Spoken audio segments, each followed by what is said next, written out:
ഇന്ന് രാജ്യത്ത് ഏറ്റവും കൂടുതൽ ക്രിസ്ത്യൻ MLA-മാരുള്ള പാർട്ടി BJP ആണ്. 200-ലധികം MLA-മാരാണ് BJP ക്രിസ്ത്യൻ വിഭാഗത്തിൽ നിന്നുള്ളത്.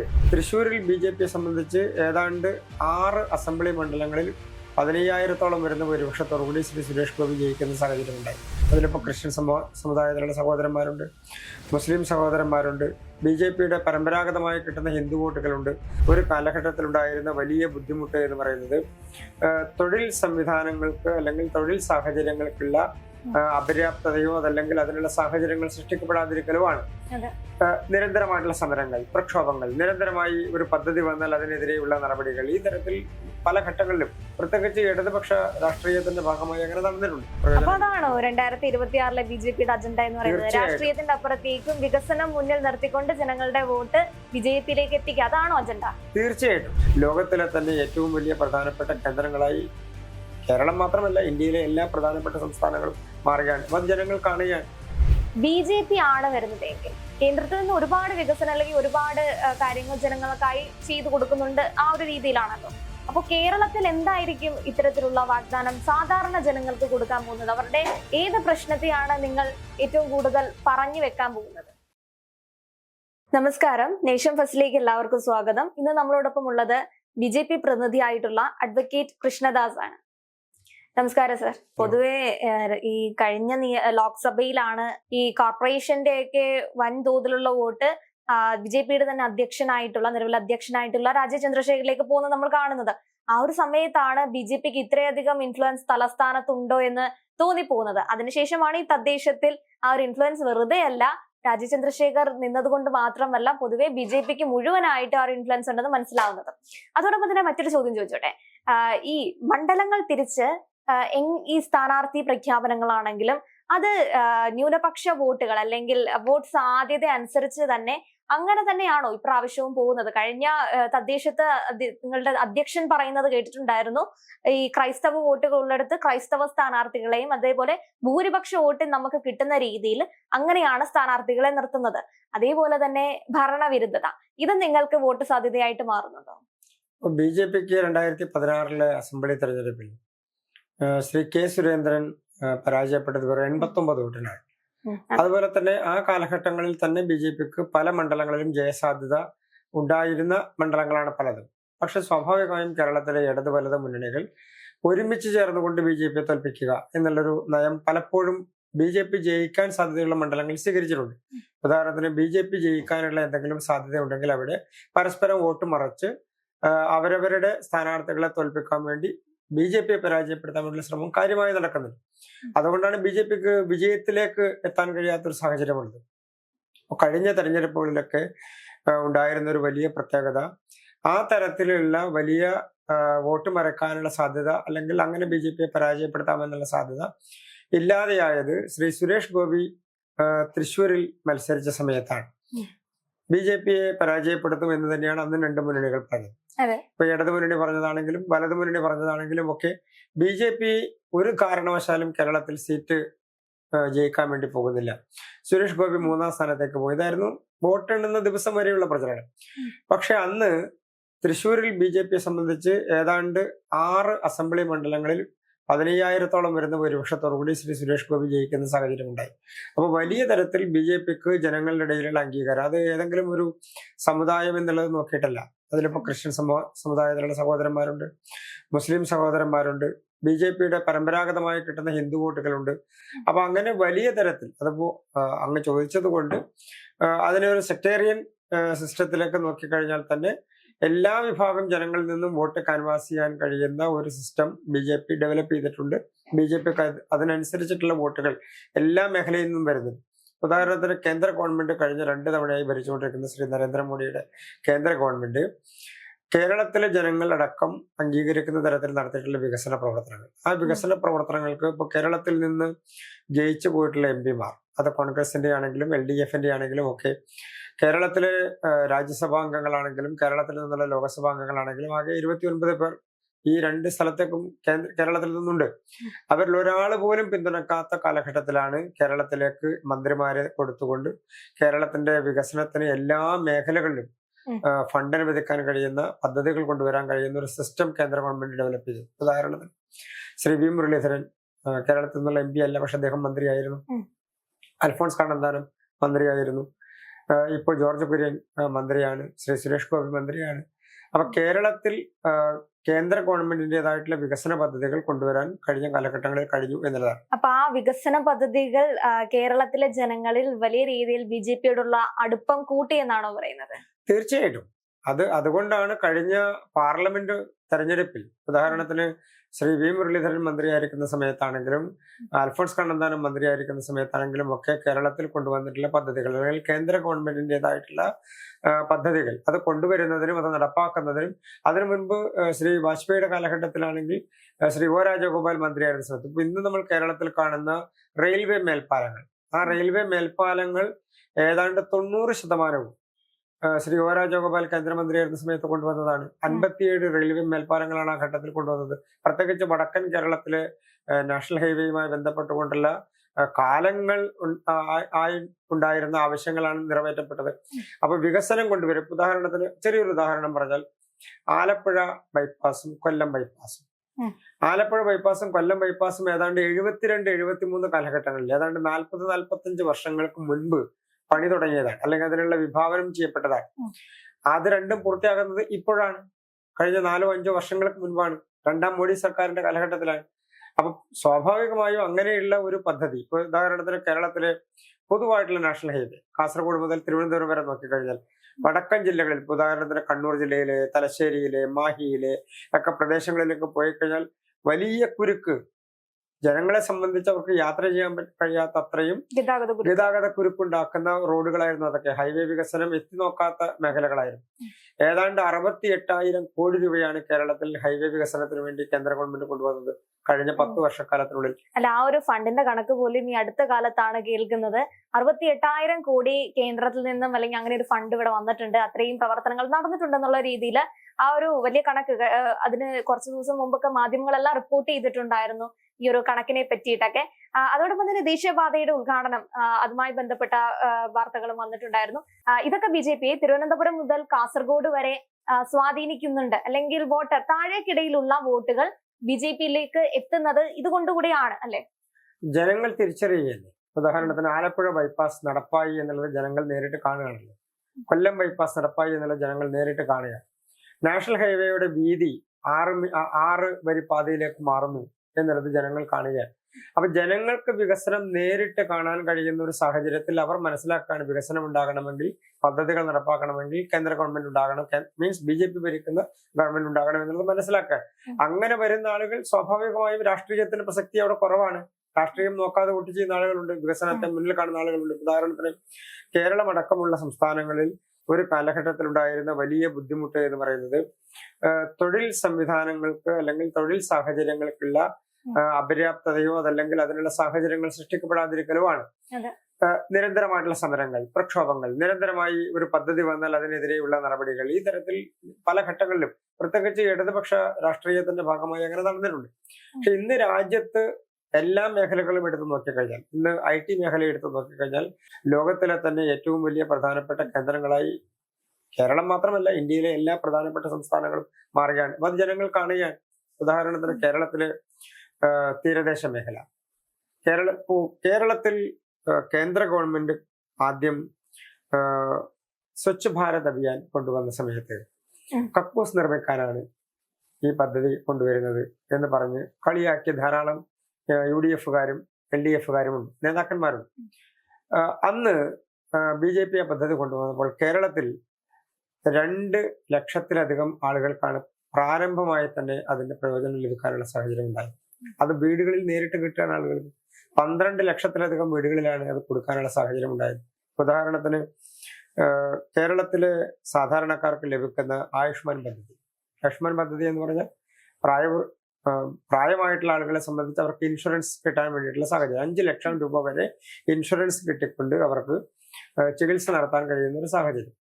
അത് കേരളത്തിലെ ഏതാണ്ട് 18 ലക്ഷത്തോളം വരുന്ന ആളുകളാണ് അതിന്റെ ബെനിഫിഷ്യറീസ് ആയിട്ട് മാറിയത് ആദ്യഘട്ടങ്ങളിൽ.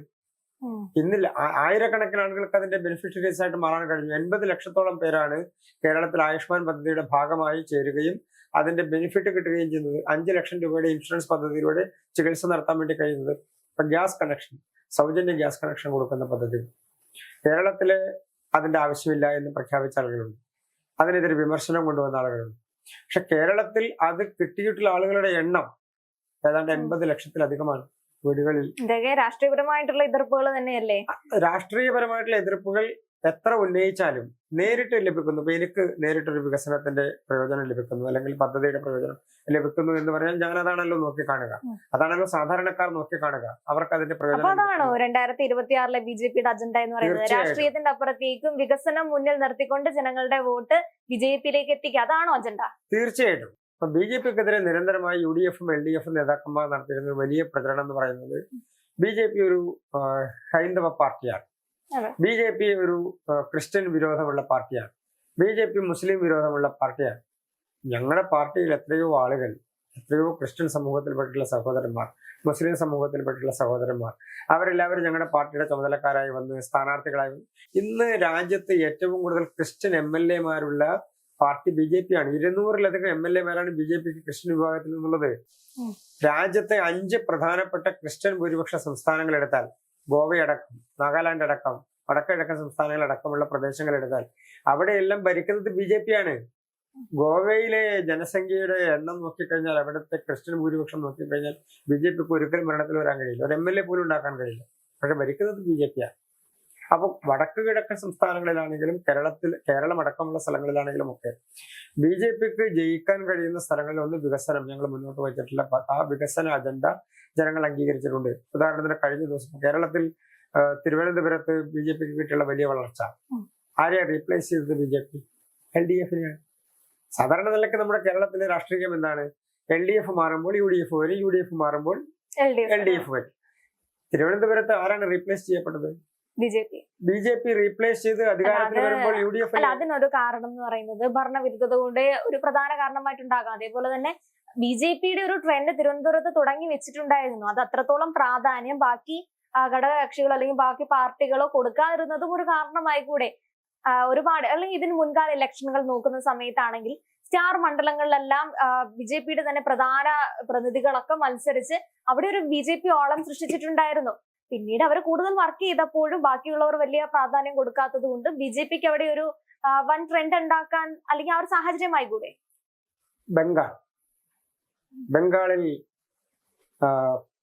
കോൺഗ്രസ് തകർന്നു ഒരു കാലഘട്ടത്തിൽ.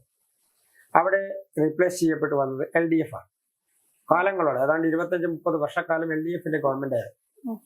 LDF പരാജയപ്പെട്ടപ്പോൾ ആരാ വന്നത്? തൃണമൂൽ കോൺഗ്രസ് വന്നു. കോൺഗ്രസ് എവിടെ പോയി? BJP-യിലെ 2ാം സ്ഥാനത്ത്. BJP-യും തൃണമൂൽ കോൺഗ്രസുമായി മാറിക്കൊണ്ടിരിക്കുകയാണ് ബംഗാളിൽ. LDF പൂർണ്ണമായും ഏകദേശം ബംഗാളിൽ നിന്ന് തുടച്ചു നീക്കപ്പെട്ടു. കോൺഗ്രസ് ഏതാണ്ട് തുടച്ചു നീക്കപ്പെട്ടു. തൃണമൂൽ കോൺഗ്രസും BJP-യുമായി മാറിക്കൊണ്ടിരിക്കുകയാണ് ബംഗാളിലെ രാഷ്ട്രീയം. ഇനി തിരിച്ച് ത്രിപുരയിൽ ആരാണ് വർഷങ്ങളോളം ഗവൺമെന്റ് ഉണ്ടാക്കിയത്? LDF ആണ്. എത്രയോ കാലങ്ങൾ LDF-ന്റെ ഇതുപോലെ തന്നെ ഏതാണ്ട് 30 വർഷത്തോളം 25-30 വർഷത്തോളം LDF-ന്റെ സ്ഥിരമായിട്ടുള്ള ഒരു സംസ്ഥാനമായിരുന്നു ത്രിപുര. ത്രിപുരയിൽ കോൺഗ്രസ് അല്ലല്ലോ തിരിച്ചു വന്നത്, BJP അല്ലേ വന്നത്. എത്രയോ കാലങ്ങളായി BJP പൂർണ്ണമായും BJP-ആയി മാറിയില്ല ത്രിപുര സംസ്ഥാനം. കേരളത്തിൽ അതുകൊണ്ടാണ് LDF മാറുന്ന ഒരു സ്ഥലത്ത് UDF വരുന്നു എന്നുള്ള ട്രെൻഡ് കേരളത്തിൽ മാറുകയാണ്.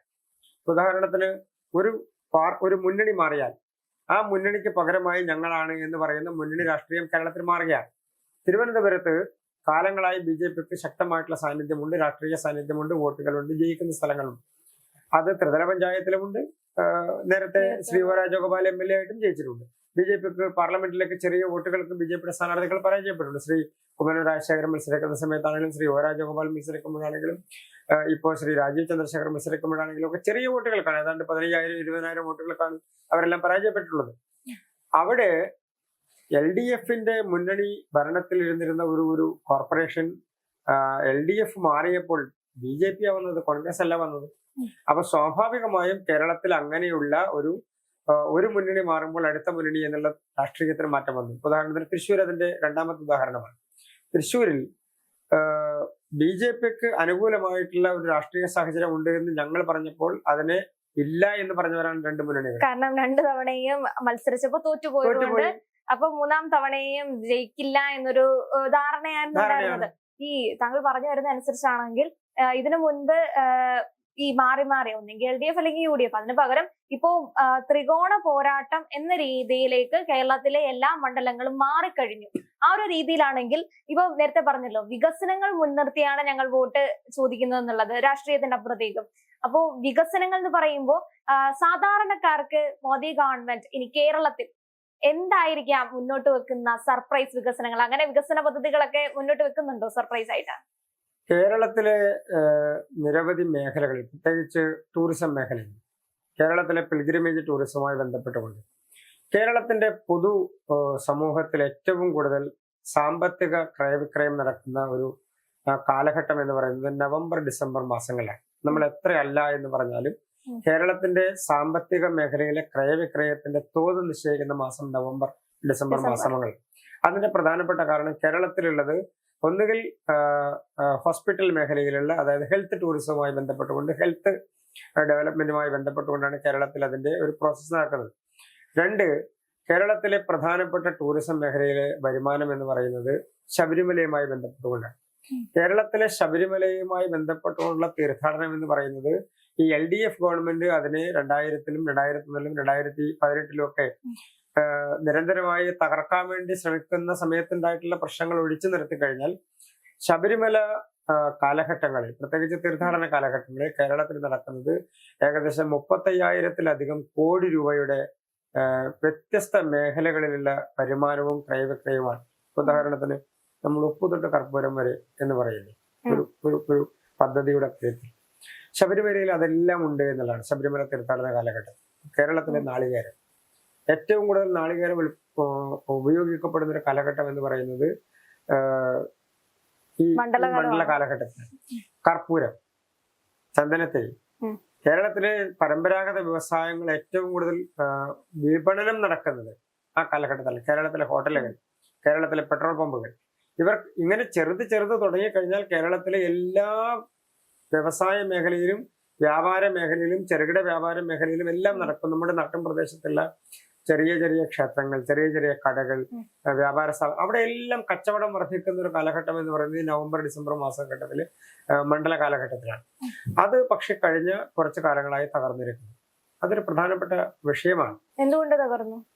2018-19 കാലഘട്ടങ്ങളിലുണ്ടായ ശബരിമലക്കെതിരായിട്ടുള്ള നിരന്തരമായിട്ടുള്ള പ്രക്ഷോഭവും അതുപോലെ തന്നെയുള്ള പ്രശ്നങ്ങളും കാരണം അവിടെ ഉണ്ടായിട്ടുള്ള പ്രശ്നങ്ങളിൽ നിന്ന് അതിനെ പുനരുജ്ജീവിപ്പിച്ചു കൊണ്ടുവരാൻ സർക്കാർ ശ്രമിക്കാത്തത് കൊണ്ടാണ്. ആ ഒരു ശ്രമമായിരിക്കും BJP മുന്നിൽ നിർത്തുന്ന ഒരു പ്രധാന പദ്ധതി.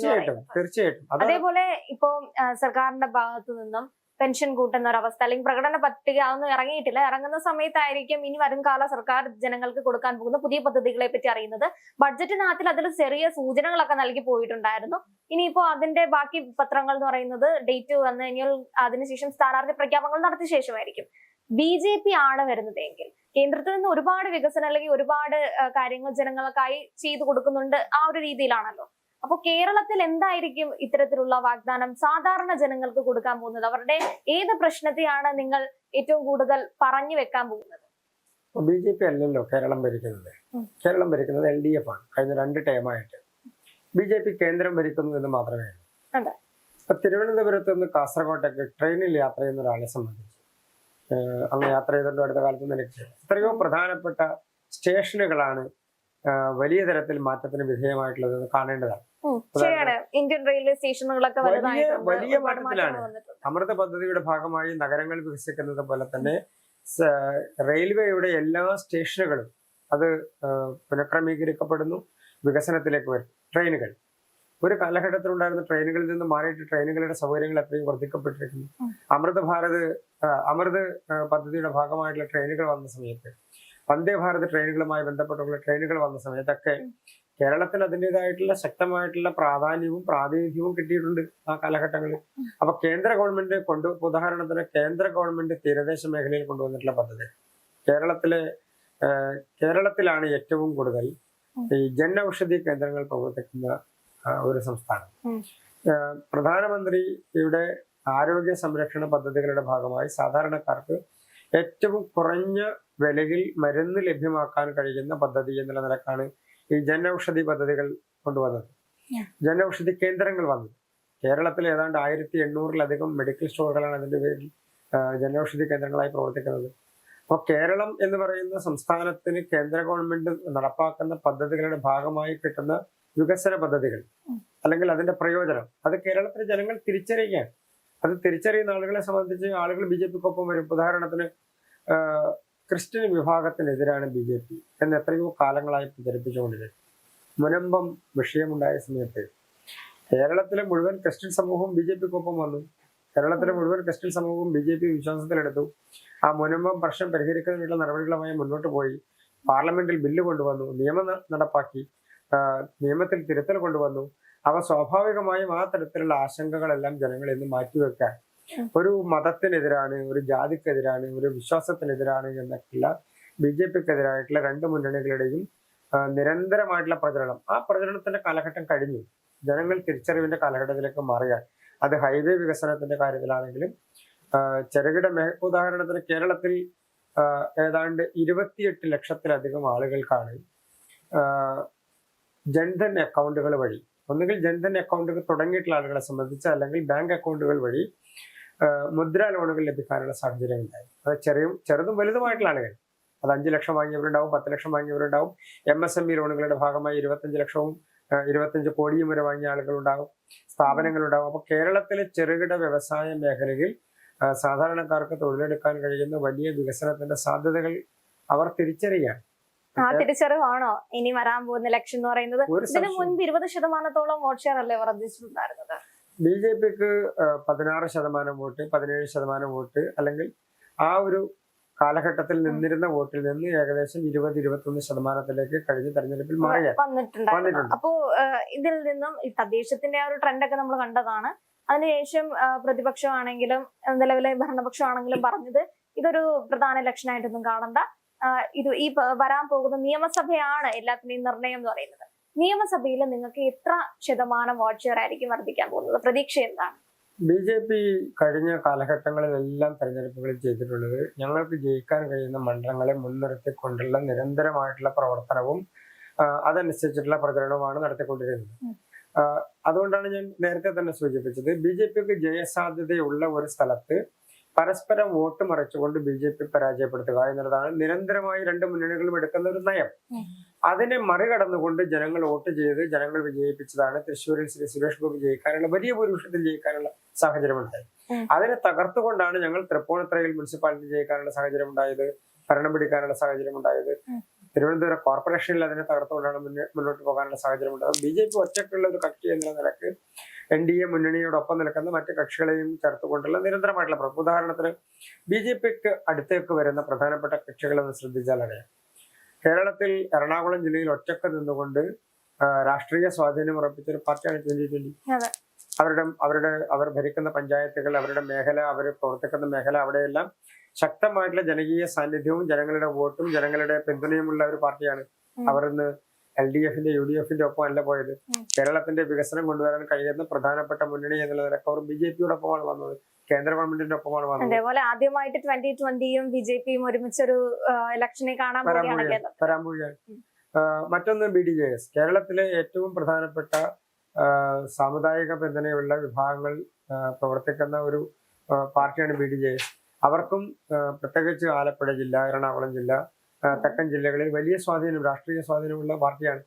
അപ്പോൾ അങ്ങനെയുള്ള പാർട്ടികൾ വരുന്നത് BJP-ക്കകത്തേക്കാണ്. ഉദാഹരണത്തിന് കേരളത്തിൽ കഴിഞ്ഞ ഒരു 6 മാസക്കാലത്തിനുള്ളിൽ മറ്റ് പാർട്ടികളിൽ നിന്ന് രാജിവെച്ച് പോയിട്ടുള്ള മുൻ MLA-മാർ അല്ലെങ്കിൽ പ്രധാനപ്പെട്ട നേതാക്കന്മാർ അവർ പോയിട്ടുള്ളത് എവിടേക്കാണ് നോക്കിക്കഴിഞ്ഞാൽ അവരെല്ലാം വന്നിട്ടുള്ള BJP-യിലേക്കാണ്. ഇടുക്കി ജില്ലയിൽ നിന്ന് ശ്രീ S. രാജേന്ദ്രൻ, അത് BJP അത്രത്തോളം ഒരു സ്വാഗതം ചെയ്യുന്നത് കൊണ്ടാണോ എല്ലാവരും അങ്ങോട്ടേക്ക് വരുന്നത്? അല്ല, ജനങ്ങൾ ഈ നല്ല കള്ളത്തരം സ്ഥിരമായി പറഞ്ഞുകൊണ്ടിരുന്നാൽ ആ കള്ളത്തരം എപ്പോഴെങ്കിലും പൊളിയും. നിരന്തരമായിട്ടുള്ള പ്രചരണം കൊണ്ട് ഒരു കാലഘട്ടത്തിലും ഒരാൾക്ക് നിലനിൽക്കാൻ കഴിയില്ല, ഒരു സംവിധാനത്തിനും നിലനിൽക്കാൻ കഴിയില്ല. ഉദാഹരണത്തിന് അതൊരു ഗീബൽസിയൻ തന്ത്രമാണ്. അതായത് നിരന്തരമായി നടക്കുന്ന ഒരു പ്രോസസ്സിനെ പറഞ്ഞ് തെറ്റിദ്ധരിപ്പിക്കുക. ഇതുമായി ബന്ധപ്പെട്ട ഒരു പ്രത്യേക ചോദ്യം ഉണ്ട്, എന്തായാലും തൽക്കാലം ഞാൻ അടുത്തൊരു സെക്ഷനിലേക്ക് മാറ്റി വെക്കുന്നുണ്ട്. ഇപ്പൊ ഞാൻ ചോദിച്ചു വന്ന ഒരു പ്രധാന വിഷയം എന്ന് പറയുന്നത് 2026 ഇലക്ഷൻ, അതേപോലെ BJP-യുടെ വരാൻ പോകുന്ന പദ്ധതികൾ, വികസനങ്ങൾ. ഇപ്പൊ എനിക്ക് മനസ്സിലായ ഒരു കാര്യം എന്ന് പറയുന്നത് സാമുദായിക വോട്ടുകൾ കിട്ടാനുള്ള അല്ലെങ്കിൽ സാമുദായിക വിഭാഗങ്ങൾ നിങ്ങളോടൊപ്പം ഉണ്ട്, അതേപോലെ ഘടക കക്ഷികൾ നിങ്ങളോടൊപ്പം ഉണ്ട്. പിന്നീട് ഒരുപിടി വികസന പ്രവർത്തനങ്ങൾ, അതാണ് നിങ്ങൾ സാധാരണ ജനങ്ങളിൽ നിന്നും ലഭിക്കാൻ പോകുന്ന വോട്ടുകളായി കണക്കാക്കുന്നത്. അപ്പോ ഇത്രയും ഒരു നേരേഖയെന്നൊന്നും പറയാൻ പറ്റില്ല. ഒരു മൊത്തത്തിൽ ഒരു കാര്യം ഇതാണ് ഈ പറയുന്ന ഇലക്ഷനിൽ BJP മുന്നോട്ട് വെക്കുന്ന പ്രധാന കാര്യങ്ങൾ എന്ന് പറയുന്നത്.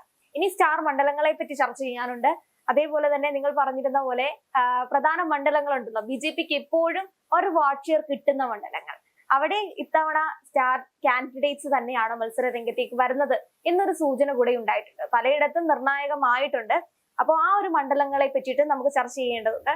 അപ്പോൾ ഈ ഒരു കാര്യത്തിൽ 2026 ഇലക്ഷൻ BJPയുടെ ആ ഒരു എന്തായിരിക്കും, പ്രതിപക്ഷ സ്ഥാനത്തേക്ക്, ഭരണപക്ഷത്തേക്ക് എത്തുന്ന എളുപ്പമാണോ എന്നറിയില്ല, പ്രതിപക്ഷത്തേക്ക് എത്തുമെന്ന് തന്നെയാണ് വിശ്വസിക്കുന്നത് അല്ലേ? BJP ഭരണപക്ഷത്തേക്ക് എത്തുന്നതിനും അധിക താമസം വേണ്ട. ഉദാഹരണത്തിന് അതാ ഞാൻ നേരത്തെ ത്രിപുരയുടെ ഉദാഹരണം സ്വീകരിച്ചത്. ത്രിപുരയിൽ റീപ്ലേസ് ചെയ്യപ്പെട്ട 4-3 ഭൂരിപക്ഷത്തിലുള്ള വിജയത്തോടു കൂടിയിട്ടാണ്. അപ്പൊ കേരളത്തിലെ രാഷ്ട്രീയ സാഹചര്യത്തിൽ BJPയെ സംബന്ധിച്ച് ജനങ്ങൾ വികസനത്തിനും ജനങ്ങൾ വിശ്വാസത്തിനും അടിസ്ഥാനത്തിൽ വോട്ട് ചെയ്താൽ ഇത് LDFും UDFും BJP പരാജയപ്പെടുത്തേണ്ട വോട്ട് മറക്കുന്ന സാഹചര്യം ഇല്ലെങ്കിൽ BJP പല മണ്ഡലങ്ങളും വിജയിച്ചു വരും. ഏറ്റവും പ്രധാനപ്പെട്ട ഒരു BJPയെ മാറ്റി നിർത്തിക്കൊണ്ട് ഒരു സർക്കാരോ അല്ലെങ്കിൽ ഒരു സംവിധാനമോ പ്രതിപക്ഷ സംവിധാനത്തിൽ നിന്ന് പോലും BJPക്ക് കിട്ടുന്ന സ്വാധീനം, അതിനെ മാറ്റി നിർത്തിക്കൊണ്ട് കേരള രാഷ്ട്രീയത്തിന് മുന്നോട്ട് പോകാൻ കഴിയില്ല. അത് LDF വിചാരിച്ചാലും BJP മാറ്റി നിർത്താൻ കഴിയില്ല, UDF വിചാരിച്ചാലും മാറ്റി നിർത്താൻ കഴിയില്ല. അത്രയും ശക്തമായിട്ടുള്ള ഒരു രാഷ്ട്രീയ സാന്നിധ്യം BJP കേരളത്തിൽ ഉണ്ടാക്കി കഴിഞ്ഞു. അത് അതിന്റെ അർത്ഥത്തിൽ ഈ വരാൻ പോകുന്ന തെരഞ്ഞെടുപ്പിൽ വലിയ സ്വാധീനം തന്നെ കേരളത്തിലെ നിയമസഭാ തെരഞ്ഞെടുപ്പിൽ ഉണ്ടാകും, മണ്ഡലങ്ങളിൽ ഉണ്ടാകും. Thank you sir.